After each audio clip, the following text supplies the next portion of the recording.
नमस्कार दोस्तों। आज हम बात करेंगे एक ऐसी सीरीज़ की जिसका नाम है द हंट, जो आप सोनी लिव पे देख सकते हैं। ये 4 जुलाई से इस प्लेटफॉर्म पे आ चुकी है। The hunt the Rajiv Gandhi assassination, ये सीरीज़ शुरू होती है इस सीन से। Good evening, the Indian High Commissioner's office. How may I help you? Rajiv Gandhi is alive. Excuse me? Rajiv Gandhi is लाडू में alive. है तो वहाँ पे जो राजीव गांधी जी हैं वो अपनी किसी चुनावी रैली के लिए पहुंचने वाले हैं। रात का 9-10 बजे का समय है और वहाँ पे लिबरेशन टाइगर्स ऑफ तमिल, जिसको हम LTTE, जिसका हेड प्रभाकरण है, श्रीलंका में है, वो इसका हेड है और वो उसके जो मेंबर हैं वहाँ पे घात लगाए बैठे हैं और उनमें से एक सुसाइडर बॉम्बर है जिसका नाम है धनु।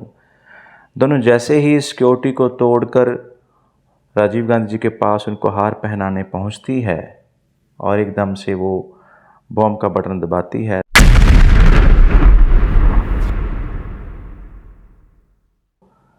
राजीव गांधी जी की उस बॉम्ब धमाके में हत्या हो जाती है और आसपास काफ़ी लोग उसमें मर जाते हैं। सारे हिंदुस्तान में एक आतंक का और एक रोष का माहौल सा छा जाता है और ऑपोजिशन समाज की तरफ से सरकार पर दबाव डाला जाता है कि इस गुत्थी को जल्दी से जल्दी सुलझाया जाए।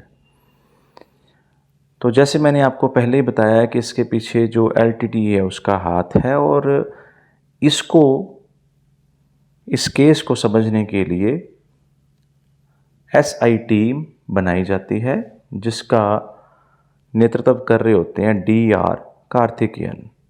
उसका रोल इस सीरीज़ में निभाया गया अमित सियाल की तरफ से और इनके साथ हैं दानिश इकबाल, जिन्होंने आमोद, जो उसी टीम के एक ऑफिसर थे। उसके बाद साहिल वैद जी ने अमित वर्मा का रोल निभाया है। इनके साथ ही गिरीश और भगवती जी भी हैं। तो ये कुछ मेंबर्स की टीम जब बनती है तो ये उस माहौल का जायज़ा लेते हैं और अपनी कार्रवाई शुरू करते हैं। किस तरह से एक छोटे से सुराग से, जो कि है कैमरा, उसकी मदद से, उस कैमरे के द्वारा ली गई तस्वीरों की मदद से उन मेंबर्स को ढूंढती है। उसमें जो मास्टरमाइंड होता है, जिसको द जैकल के नाम से जाना जाता है, और क्यों उसका नाम द जैकल है, क्यों उसको पकड़ना इतना मुश्किल है, उसके बारे में जाना जाता है। ये सीरीज़ पूरे रोमांच के साथ भरी हुई है। आपको कहीं पे भी ऐसा नहीं लगेगा कि इसको बिना बात के खींचा गया है। ये सीरीज़ टोटल 7 एपिसोड में है और लगभग हर एपिसोड का जो टाइम पीरियड एवरेज निकालें तो 50 मिनट्स बनता है। तो कहीं पे भी आपको ये नहीं लगेगा कि कहीं पे ड्रामा है, कहीं फालतू का सीन डाला गया है, फालतू का डायलॉग डाला गया है। अमित सियाल को देख के हमें ऐसा लगता है कि अब ये हीरो की तरह इस सीरीज़ में काम करेंगे, पर ऐसा कुछ नहीं है। जैसे SI टीम में सारे अफसर अपना अपना काम करते हैं, उसी तरह अमित सियाल भी इसी में लगे हुए हैं। लिहाजा अमित सियाल आपको इस सीरीज़ में देखने को कम मिलेंगे, क्योंकि जो टीम है पेट्रोलिंग पे या इन्वेस्टिगेशन पे निकली होती है, ज़्यादा रोल उसका दिखाया गया है इसमें। और किस तरह से ये दिन रात मेहनत करते हैं और किस तरह से ये जो हंट है, ये जो ऑपरेशन है, 90 दिनों तक चलता है। और कभी कभार तो ऐसा लगता है कि 90 दिनों के दौरान उनको ये लगता है कि 1 महीने बाद उनको ऐसा सुराग मिलता है कि वो उसको पकड़ लेंगे या उसके नज़दीक होते हैं उस गिरोह के या उसके मेंबर के। पर हर बार इनकी जो किस्मत है वो धोखा दे जाती है और गिरोह की किस्मत उनके काम आ जाती है। तो फिर भी ये हिम्मत नहीं हारते और डायरेक्टर की ये खासियत है, इसके डायरेक्ट किया है सेल्वा के राजामणिकम ने, कि इस सीरीज़ को बहुत लाइवली और रियल बनाया है और जो जो हादसे जिस जिस जगह पे हुए हैं वो सारे रियल लोकेशंस ही इसमें यूज़ किए हैं।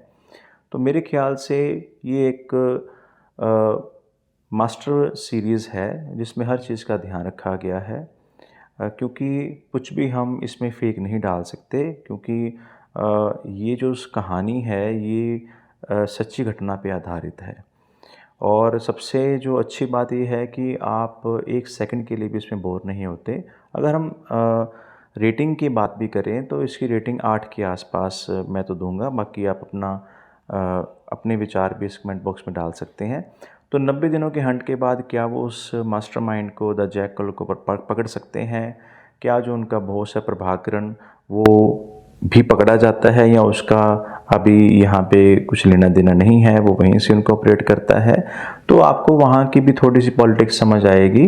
तो डायरेक्टर ने काफ़ी आस्पेक्ट कवर करने की कोशिश की है। तो हमें अच्छा लगता है जब हम हिस्ट्री को इस तरह से लाइवली जानते हैं, ताकि वो हमारी मेमोरीज़ में ज़्यादा देर तक बनी रहे, उसको अच्छे समझ पाएँ। आप भी अपने विचार इस कमेंट बॉक्स में डाल के बता सकते हैं।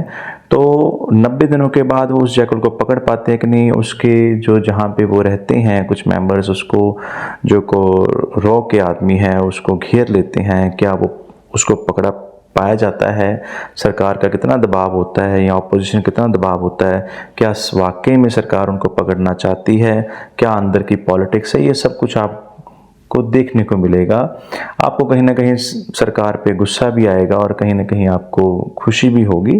तो ये रले मिले भावों के साथ ये सीरीज़ बनाई गई है और मेरे ख्याल से बाकी सीरीज़ जैसे सोनी लिव पे आती हैं, जितनी अच्छी वो होती है उतनी अच्छी ये है।